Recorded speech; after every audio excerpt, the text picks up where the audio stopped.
I'm Adrienne Giffen, and this is Now You're Talking. Parenting in the digital world can feel overwhelming, especially when you're balancing a career, raising teens and preteens, and trying to keep up with it all. Screens are constant, and sometimes real connection feels out of reach. This podcast is your chance to pause and breathe, a space for stories and insights that bring encouragement, perspective, and the reminder that you are not alone. Parenting in the digital age can feel overwhelming. More screens, more pressure, and more moments where you're not sure what the right response is. Today, I'm joined by Robert Lerro, a clinical social worker and triple P therapist who has spent nearly 2 decades supporting families with practical, evidence-based parenting strategies. In this conversation, we talk about emotional awareness, the power of small changes, and why self-care isn't a luxury for parents, it's essential. Robert shares how different parenting styles shape family dynamics and what actually helps build positive, lasting relationships with our kids. If you've ever asked yourself, what can I do today that really makes a difference? This episode is for you. Let the conversations begin.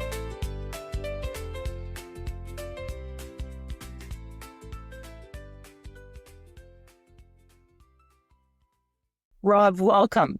Thank you very much for joining us today and sharing your wisdom about what it's like to be a parenting coach. And you've had lots of depth of experience working with parents and kids of all ages, and just interested to hear your perspective about what it's like to raise kids from a parent's perspective and from a clinical social worker's perspective in this digital era. Hi, Adrienne. It's great to meet you. Thank you for having me. Very welcome. What is it like to raise children in this digital era? My goodness. Parenting's never been easy, but so many times I hear friends and parents and clients share that, how different in so many ways, even though human beings, human nature, it remains pretty constant, but the world has changed so much. And while parenting's never been easy, both the opportunities and the potential pitfalls of the digital age can be mind-blowing. So it gives more tools. Like any neutral tool or any energy source, it can do great good, and it can also wreak havoc. So, yeah, I don't think in some ways, maybe parenting has never been more challenging, perhaps, but it's joys and challenges. Because you've seen the evolution, because you've been in this industry for long enough to know what it was like just I think, prior to the iPhone, and to the extent. That's true. Even though my the specific parenting focus has really been about the past 10 years, certainly just as a person, parent, and therapist, seeing that that gradual and then sudden shift with all the things at play. Yeah, and so how do you go about helping parents to maneuver through all of it? So in our program, it's a balance between sharing the evidence-based approaches that the Triple P program folks have learned from thousands of parents from around the world over the past 40 years or so, but also tailoring it to the parents. So we, after an introductory kind of interview session where the parents help educate us about what they're dealing with and strengths, challenges, and such. By that second session, we're starting by the end of that second session, we hear from them on anything they want to work on. So while we might not be talking about specifically about navigating through media and such, we're dealing with daily challenges and strengths, but it invariably overlaps, because that's several years ago, during COVID, all of us, our worlds were unceremoniously turned upside down. We all had to learn and adapt to doing almost everything, reassessing and doing almost everything differently. Yes. So parents where they're at and seeing what their goals are and helping them with a few of those or supporting them in that. Yeah. And so in your experience, Rob, so parents talk about different situations, but then is there always sort of an underlying thing that you have to, underlying thing, how that's about as technical as I get, but underlying something that you have to uncover, or do parents just intuitively know? Well, in this program, like I say, even though at our agency at Community Partners, and they're in Palm Beach County, all of the Triple P providers, we are therapists, but this program per se isn't therapy per se, but we do use a therapeutic approach. But we balance fidelity and flexibility, meaning we share the evidence-based program with them, but also kind of start where they're at and try to focus on their concerns. So in that second session, we start with just some of the common like parent traps that we all fall into. Sometimes some of the typical parent-child interactions that probably aren't so effective or don't work so well. How I give instructions, how I respond, with my child when things are stressful, how I handle maybe discipline or communicating and enforcing limits. How parents and other family members, how are we communicating with each other? All these things that, that impacts our child's learning and development in our relationship. So we start with just those common parent traps that we all fall into. And then by the end of that second session, the parent chooses a few goals that they want to work on, anything they want to do a little more or a little less or a little different. Oh, okay. Because when I read your website, something really stood out to me, that small changes can make big improvements. Can you give us an example of that, please? It just makes it less intimidating when we can make a small change.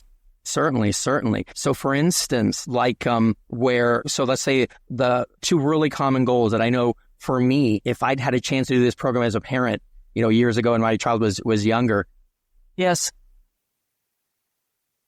Two of the common goals that I share, with so many parents. One is of trying to reduce like the emotional messages, and the other is noticing good behaviors more. Those are two really common ones. So the idea of an emotional message is just those moments where we're human, we're in a stressful situation, our child's acting out or testing limits. And again, this could be a 2-year-old or it could be 10, 11, or 12. Yes. And in that moment, if I'm just reacting, and not giving myself a chance to pause, breathe, and maybe cool down a little bit. If I'm just reacting, I'm much more likely to say out loud those unhelpful automatic thoughts that process through our brains. Things like, he never listens. There she goes again. Why is she always so bad? Whatever it is, those automatic unhelpful thoughts that pop in. By working on our own self-regulation, by working on, and in the program later, we look at helping us parents, have more realistic expectations, starting where our kids are in their development, and working on our own self-calming. Many times it's funny. Many times the very goals that that the parent has for the child, such as, yes, I want my child to calm down when they're upset, or instead of tantruming, being able to self-calm, and then when they're calm, using their big kid words to say what they need.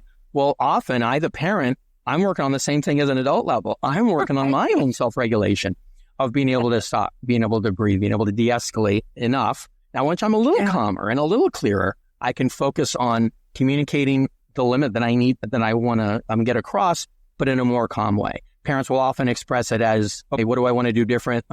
So this next week, I want to yell less, and when I do want my child to do something, I want to communicate that in a more even, calm, and clear way. That's interesting. The common goals may be, stop and breathe and be more calm and clear. And parents communicate it in their own way. Some will say, I had a parent recently express that they just wanted to, talk in a more calm and clear and positive way. Or yes. So it can be self-regulating and reducing those emotional messages. Some parents, it says, when we look at some of the problems with giving instructions, sometimes it's as simple as avoiding those classic long distance instructions. The one where I'm in the kitchen, I'm doing stuff, my child's in the other part of the house, and I don't have time to stop. So I'm yelling across the house, and then I'm surprised when they're not immediately appearing to do my bidding. So so for some parents, they look at some of those disconnects with giving instructions, whether it's avoiding long distance instructions or being more clear and less vague, or, not giving too many instructions and being more specific. So yeah, it can be any of those and many more. But by the end of that second session, the parent chooses a couple things they just want to work on doing, either a little different or a little more or a little less. Yeah. Doing something more can be an example of a classic parent trap is missing the good behaviors. Oh my gosh, that was one of my one of my. As you're saying this, I'm feeling, because truly, we all go through it as parents. Yeah, invariably, and in the same way that we've all learned day by day, week by week, month by month, we bump our head and say, oh my gosh, that was kind of, that didn't work well. What do I want to do differently? Triple P is great because we just been learning from parents over these decades and sharing, and then parents can compare. What's been learned in the program with their own experience and decide a few things they want to focus on. Yeah. It's fascinating. Well, thanks for sharing that, Rob. Because when you were talking about emotional, I'm thinking the parent's emotional, the child's emotional, and then emotional hits emotional, and then there's fireworks, and that never ends. Absolutely. And for sure. The difficult thing about parenting is lots of us learn how to parent from our own parents, which may not always be the best parenting, but that's our base point. And then we bring our partner into it who has been parented differently, and those two parenting styles can clash. And so then it creates a whole new type of parenting style. I always find it so fascinating. Yeah, I appreciate your insight. You are, in my experience so far, you are spot on. Of course, we bring all of those aspects with us, and that's all right. I've never met or known or worked with a couple that are going to be automatically on the same level with all those thoughts, beliefs, expectations. And so yes, we bring all that in. We bring our own experiences as well as our that self-talk, those thoughts, those beliefs, those expectations. And, many times those can be, we find those can be counterproductive. But the program just gives parents a chance to, in some simple ways, to assess those and just decide on a few things they want to work on doing differently. Yes. It's great for either individual parents or for couples, and when I say couple, it could be any two parenting partners, whether it's two parents who either may or may not be together, or whether it's a grandparent and a parent, or whatever the family makeup is. Mm-hmm. But it can be great for more than one parent to do the program together to bring those conversations, to the forefront. By going through the program, it can be great because it's not unusual. You'll typically, think about it. We typically, if you have two parents, you've got one who tends to be maybe more clear and firm, maybe authoritative, maybe strict, depending on how you measure that, and another that the other parent maybe tend to be more easygoing, maybe less focused on rules, more adaptable, more kind of laissez-faire. Yeah. With Triple P, it helps parents kind of create that healthy balance between, giving our kids what they need, giving that attention, that affection that, that we want to give them, noticing the good behaviors, being purposeful about engaging them in fun and interesting activities that, by themselves or with, maybe with, if there's other siblings and with us, but also, building our relationship as we're engaging in this thing. So it can help parents, on the one hand, focus on the relationship building and the fun, effective teaching approaches, but also at the same time, we can still be calm and clear and consistent when it comes to communicating and following through with limits. And again, everything in the program comes from what we've learned by listening to and learning from thousands of parents from around the world over these past 4 decades plus. So it's full circle. And again, parents compare that to their own experiences and decide what to focus on. Well, and it sounds like it's a non-judgmental perspective. And I like that, Triple P, it's positive parenting program, but it's positive parenting. So giving parents the skills. You mentioned at the beginning that parenting is more complex. What are some, do you have any little, you said that there are little things that you can do. What do the kids want? Like, how do if you were to talk to the kids, what do the kids want more of from their parents? And sure. And depending on where the child's at in their development, they may express it in different ways. But based on their experiences, again, listening to and learning from parents over the years, that research, they talk about the 5 principles of positive parenting. And I think that the key one that I think may address what you're asking is what he calls it having a positive learning environment. But it's the 2 main components of that are simply, can I stop what I'm doing and respond in the moment when my child's trying to get my attention? Now, of course, when they're infants, whenever they're awake, we're pretty much needing to be there, respond. Yes. As they gradually grow and develop, they're able to maybe for longer periods of time, little by little, self-play more, do more of their own thing. But, throughout their development over the years, the challenge is Triple P calls it quality time. But what they're talking about is not, sometimes we think of quality time as setting aside times to do those fun activities, special play times. Those are fabulous. Mm-hmm. But what they're actually talking about with quality time is the idea of just those times where I'm in the same space as my child, maybe any throughout the day, whether it's a weekday or the weekend. And I'm, we're all multitasking. Can I pause what I'm doing and just answer the child's question or give them that attention or see what they need or clarify what the choices are or, mm-hmm. and if I'm on a phone call or a video chat, many times if we're doing video sessions, sometimes a parent, beautifully demonstrates being able to pause. Excuse me, Rob. Answer the child's question, remind them what the choices are, connect them with either a person or an activity over there. And they may need to do that several times throughout, the session. But the 2 aspects of a positive learning environment, one is that responding in the moment and connecting and hearing them, seeing them. And then the other one is noticing the good behaviors. The good behaviors. And with behavior-specific praise. And the program really fleshes that out because sometimes parents have, especially different perspectives. Sometimes different cultures might have different ideas about that, especially different life experiences. Why should I praise my child for doing what they're supposed to do? Which is, a fair question. But the answer is because it's really effective. And those 2 things, again, they're stopping and responding in the moment, which sounds simple, but neither, looking back as a young parent, neither one of those came naturally for me. I had to work on both of them.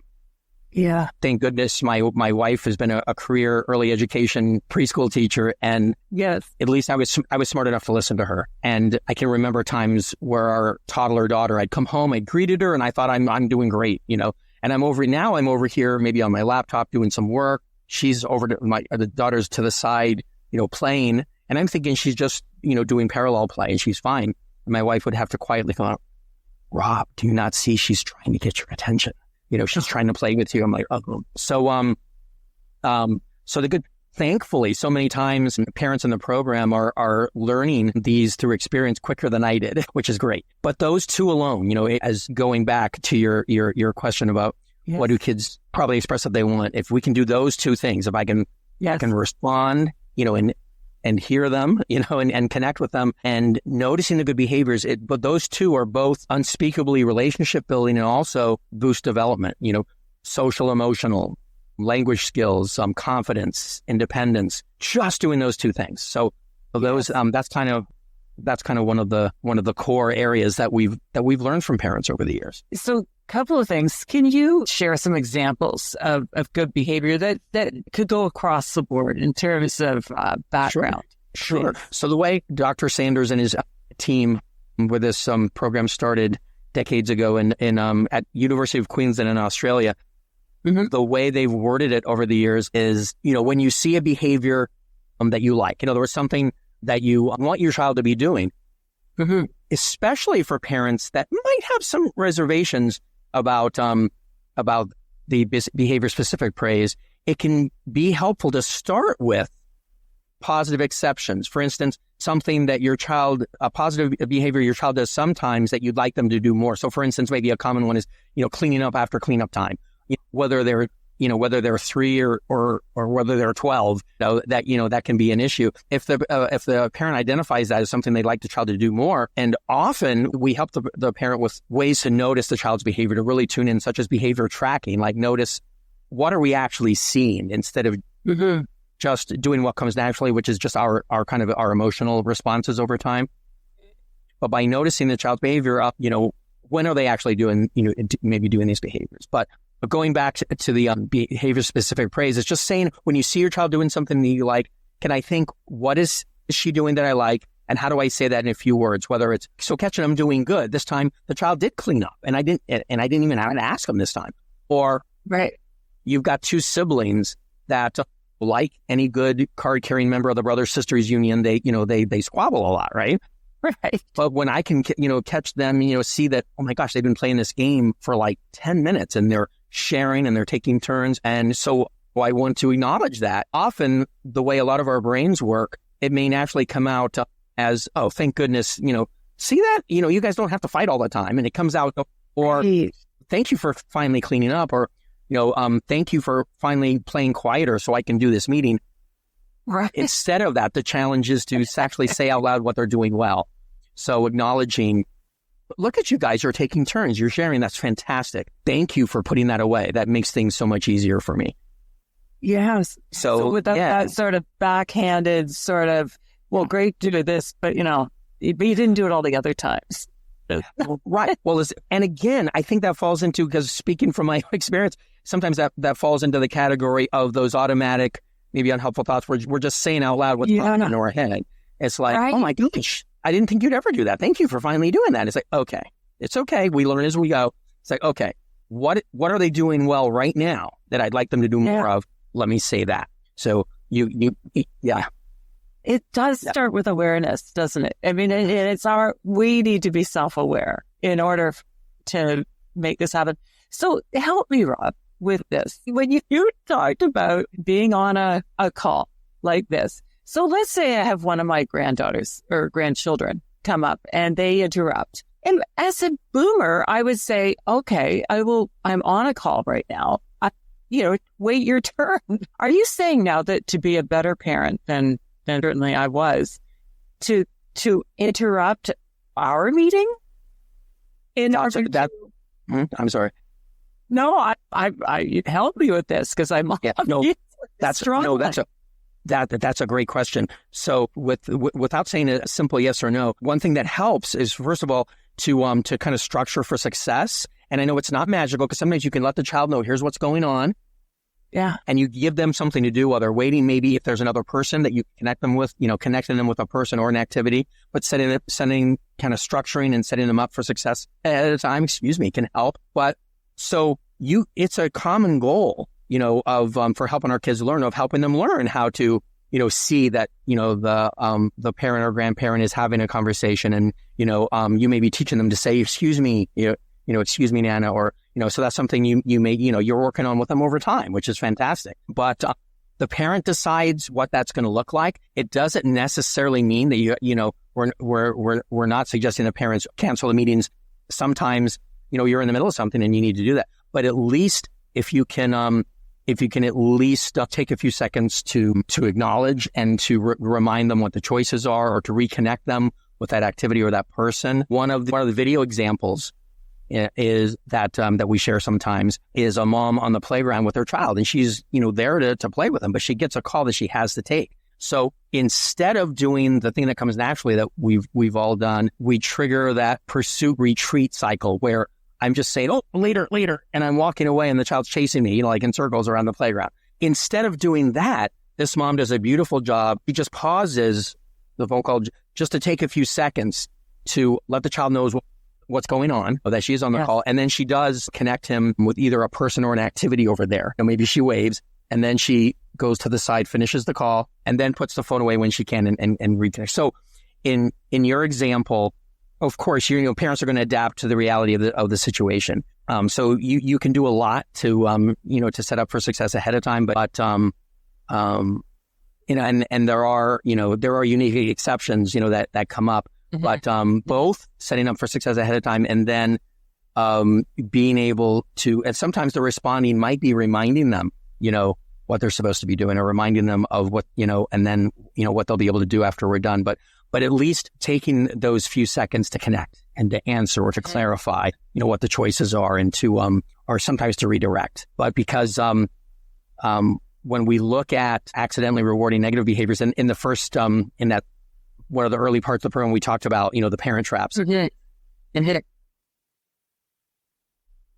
So it can be, sometimes, every behavior is for a purpose. So kids, they learn what works. So, if we're often, a lot of behavior is, behaviors can be because the activity itself is enjoyable. Sometimes they're just trying to connect. They're trying to get our attention. That's a big part of it. Yeah. They need our attention. Yeah. Sometimes they're trying to avoid, something. Sometimes there's something they want to do. That sometimes they're just expressing themselves. So all behavior is there's some need they're trying to fulfill. And our challenge as parents, of course, is we're trying to help them learn to get their needs met, but in more okay ways. Yes. But the idea is just to at least you might respond and remind them what the choices are. And then later in the program, if the child continues interrupting, we help parents with communicating the limit and then following through on that. Following through with the consequence if they're not following instructions. But that's later in the program. Right. But it does start. But it starts with generally responding in the moment, and at least it can be as simple as letting them know what the choices are or reconnecting them and redirecting them. Yes. So when you're talking, Robert, it takes a lot of patience to be a parent. And so what I hear is it's all about repetition then and consistency. So is that right? Like when you set them up, you set kids up for success by saying, if I'm on the phone or if I'm on the thing, these are the behaviors that I expect. If I'm on the Zoom call or whatever, is that correct? These are the behaviors that can be part of it. So. Sure. And it does. And of course, when we look at one of those key parenting principles is realistic expectations. And we look at child development and where is my child at in their development. So yes, communicating that, to a 3-year-old, is probably, can be different in a lot of ways, from communicating that to an 8-year-old or a 10-year-old. But, sure, routines and consistency, no question. Because all of us, we develop behavior patterns. Again, kids are smart and they're just trying to get their needs met. So they learn what works. Yes. They learn what works to get my attention. So again, if I'm not paying attention when they're doing all the things we want them, when they are asking nicely, when they are waiting, if I'm not noticing that and acknowledging that, often they can learn to act up to get our attention, because they learn, if I'm on my laptop and my child's, saying, "Excuse me, Dad," and I'm saying, "Yeah, just a minute," and I'm taking a long time, and for a 2 or 3-year-old, a minute or two can be a long time. Long time. But if I'm not responding when they're doing the things I want them to do more of, they may accidentally learn that what's the most effective way to get my attention. So they may, my child may whack me on the arm or scream, "Dad," and then I respond, "What?" And I respond, "What?" And they're like, "Oh, this works. I'm going to do more of this." So,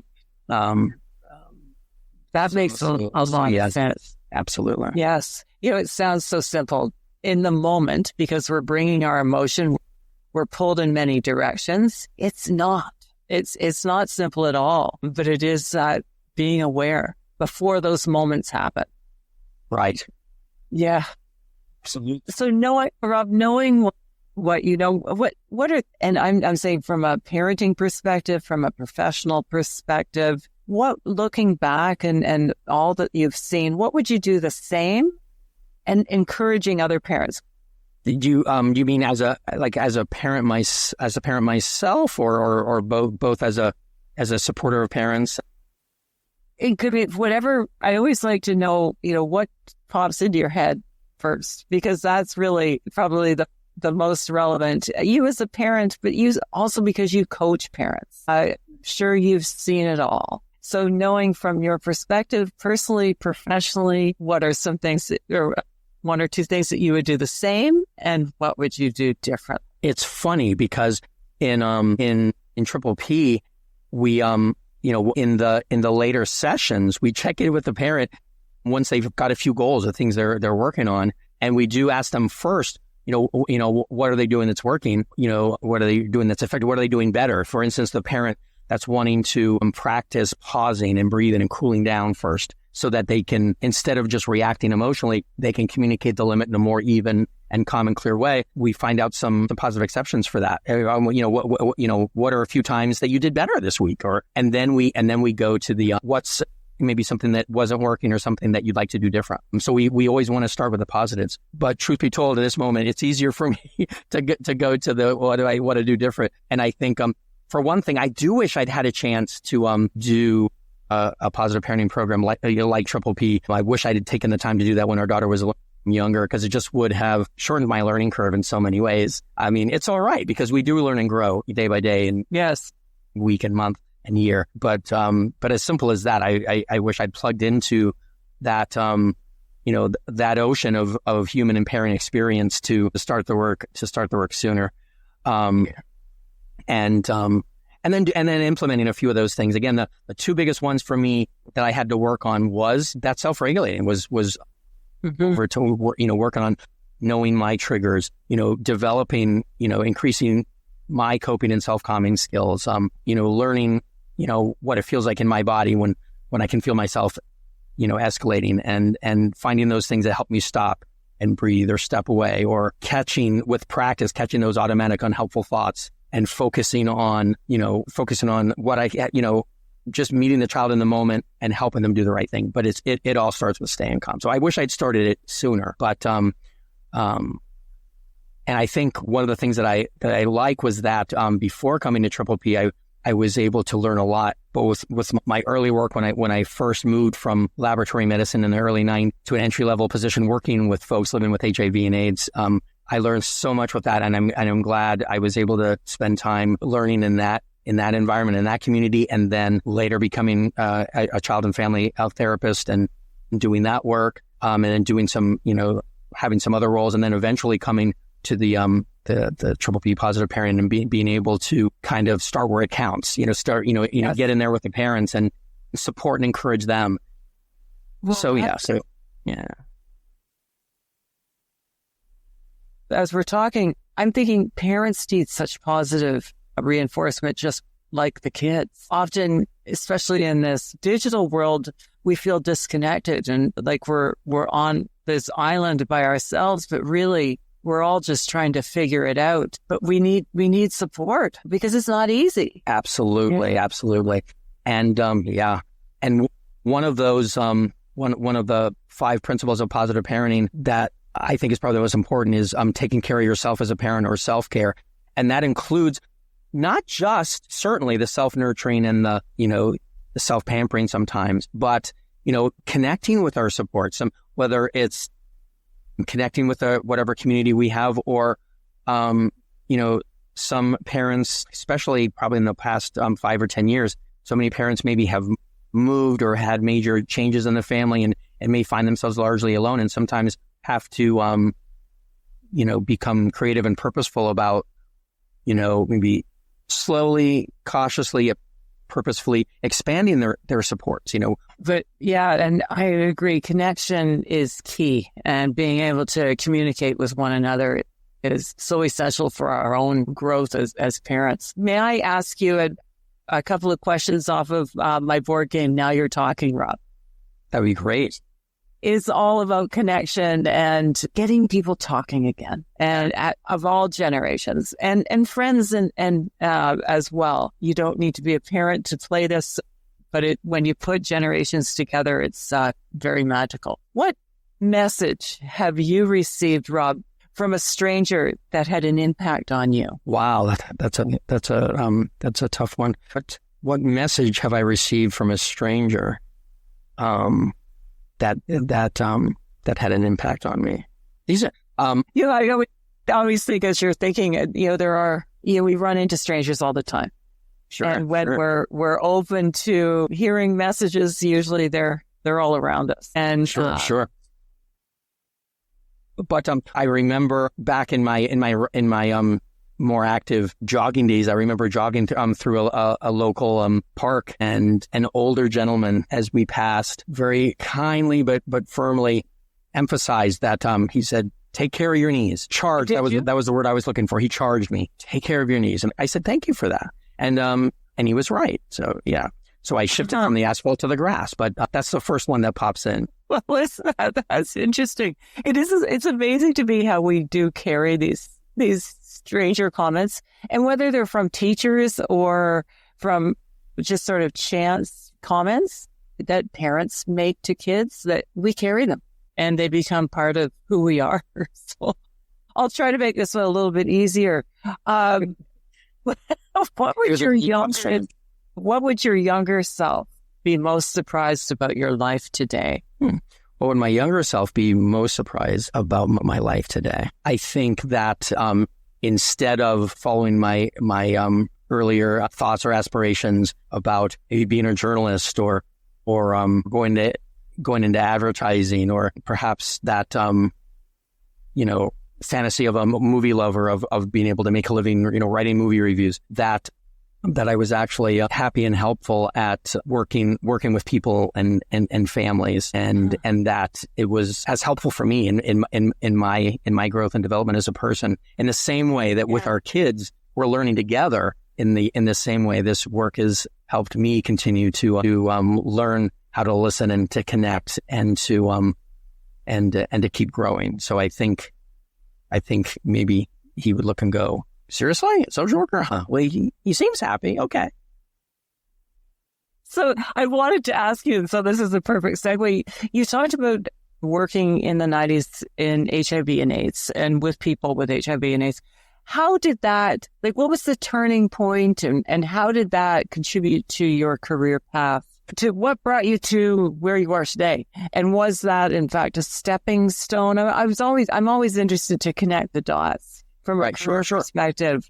Well, and how that happened. Yeah, how it contributed to who you are. Sure. Well, somehow I was back in the late 80s and early 90s. I actually was working as a laboratory technologist. I was in blood banking. I worked in a laboratory doing blood banking work. And that's another story of how my trajectory led me there. But I realized for a number of reasons that wasn't where I was both, growing and maybe contributing in a way that I could contribute. So as I looked for something, maybe in the field of public health, something where I could connect with people and work with folks, that opportunity came up, and it was life changing. It was. Especially during that period of the early to mid season and over about 9 years of when I started working as a case manager, helping clients connect with services, helping with advocacy, helping with medications adherence, whatever was helpful. Things shifted from being HIV and AIDS being viewed as a likely death sentence to what researchers and folks in the community had hoped and worked and prayed for, which was that it could actually become a manageable chronic illness, such as diabetes or MS.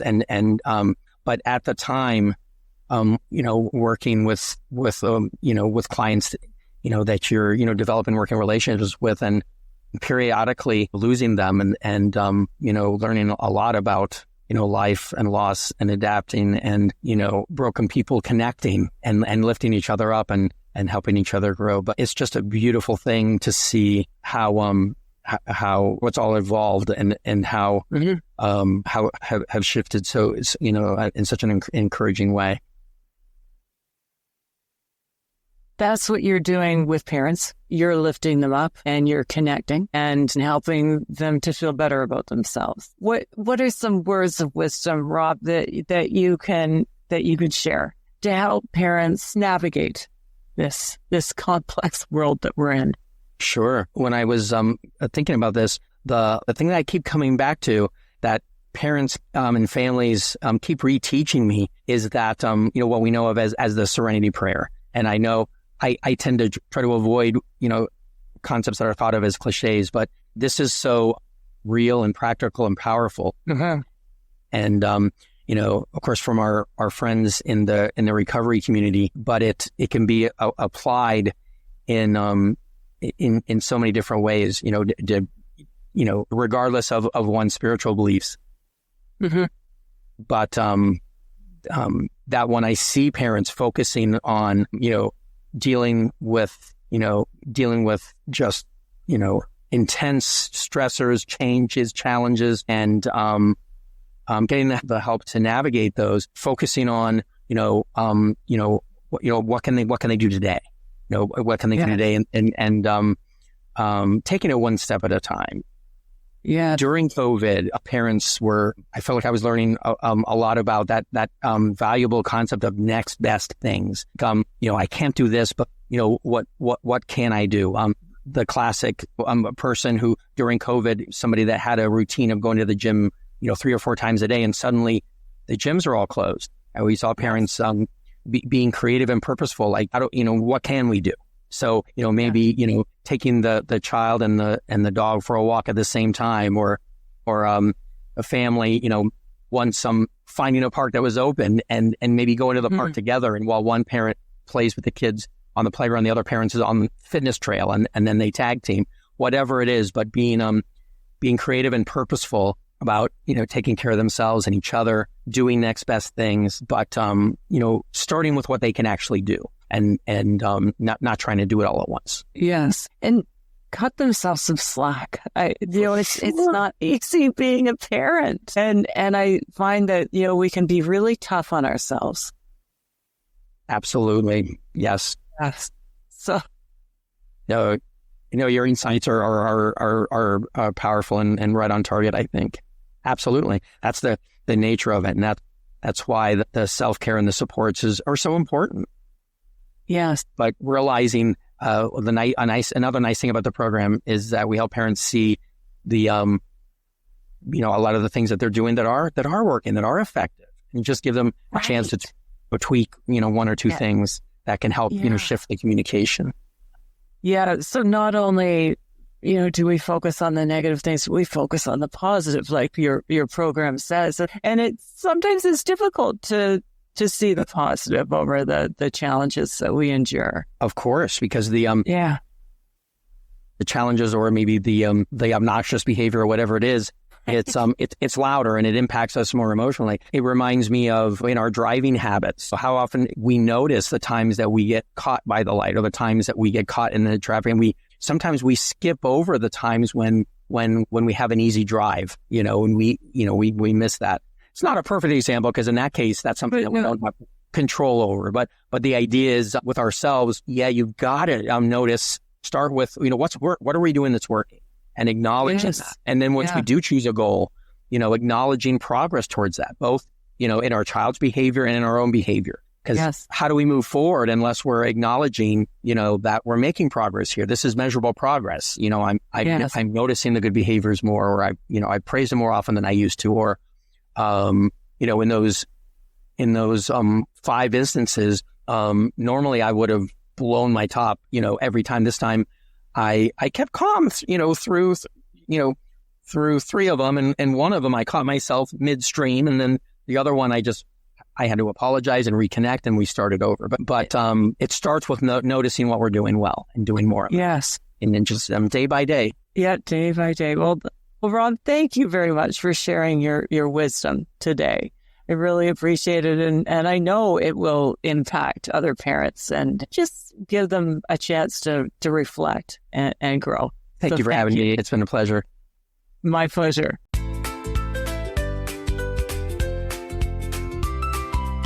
This conversation with Rob is a reminder that effective parenting doesn't come from doing more. It comes from doing things with intention. From emotional awareness to behavior-specific praise, Robert shows us how small, thoughtful shifts can create real change at home. And just as importantly, he reminds us that caring for ourselves is part of caring for our children. Parenting in the digital era isn't about perfection. It's about connection, consistency, and meeting each moment as it comes.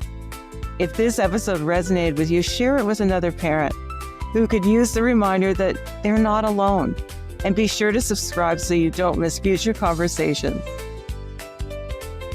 You've been listening to Now You're Talking. Parenting with a busy career while guiding kids through the lure of screens isn't easy, but meaningful connection is always worth it. Take a moment to start a conversation with someone you care about. It could be the highlight of their day. Until next time, let the conversations begin. Now you're talking.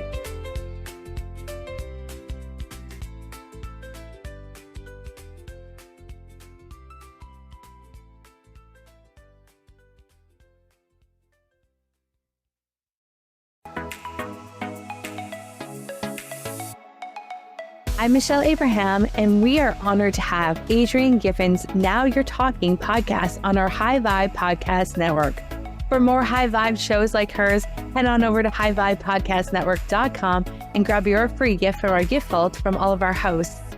Until then, stay high vibe.